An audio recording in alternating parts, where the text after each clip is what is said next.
حیاتیاتی تنوع یعنی بائیو ڈائیورسٹی مقامی اور عالمی سطح پر ماحولیات یعنی ایکالوجی کا ایک اہم موضوع ہے۔ بائیو ڈائیورسٹی زندگی کے تغیر یعنی ویریشن کا پیمانہ ہے، یا آسان الفاظ میں یہ کسی خاص علاقے میں بسنے والے لوگوں اور دیگر جانداروں کے بارے میں معلومات فراہم کرتا ہے۔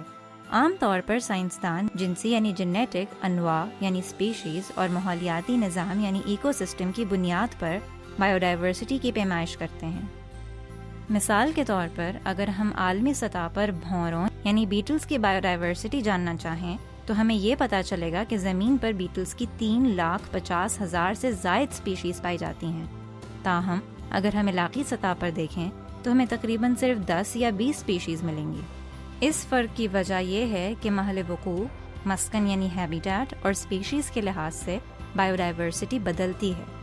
عموماً بائیو ڈائیورسٹی خط استوا یعنی ایکویٹر پر سب سے زیادہ ہوتی ہے، اور خط استوا سے دور ارض البلد یعنی ہائر لیٹیٹیوڈ کی طرف یہ کم ہوتی جاتی ہے۔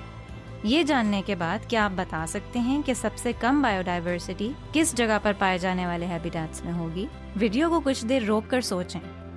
ایکویٹر پر موجود ہیبیٹیٹس جیسے مرطوب جنگلات یعنی رین فارسٹس میں بائیو ڈائیورسٹی سب سے زیادہ ہوتی ہے۔ تو اگر آپ کا جواب شمالی یا جنوبی قطب میں کوئی ہیبیٹیٹ ہو، جیسا کہ قطبی صحرا یعنی پولر ڈیزرٹ، تو آپ درست ہیں۔ یہ جاننا ضروری ہے کہ بائیو ڈائیورسٹی کی کوئی ہندسی پیمائش نہیں ہے، بلکہ یہ کئی عوامل کے ساتھ، جس میں موسمی تغیر یعنی کلائمیٹ چینج بھی شامل ہے، بدلتی رہتی ہے۔ در حقیقت عالمی سطح پر بائیو ڈائیورسٹی میں کمی دیکھنے میں آئی ہے۔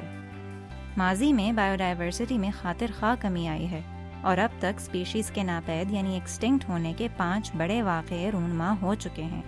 اب ہم ایکسٹنکشن کے 6 واقعے میں ہیں، جسے ہولوسین ایکسٹنکشن کہا جاتا ہے۔ بائیو ڈائیورسٹی کی موجودہ کمی کی کئی وجوہات پیش کی جاتی ہیں۔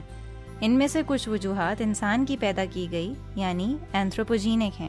اینتھروپوجینک وجوہات میں نئی اسپیشیز متعارف کروانے میں انسانی دخل اندازی، جیسے آسٹریلیا میں خرگوش متعارف کروانا، مصنوعی ملاپ کے ذریعے فصلوں کی زیادہ سے زیادہ پیداوار حاصل کرنا، قدرتی وسائل کا ضرورت سے زیادہ حصول اور استعمال، اور موسمی تغیر شامل ہیں۔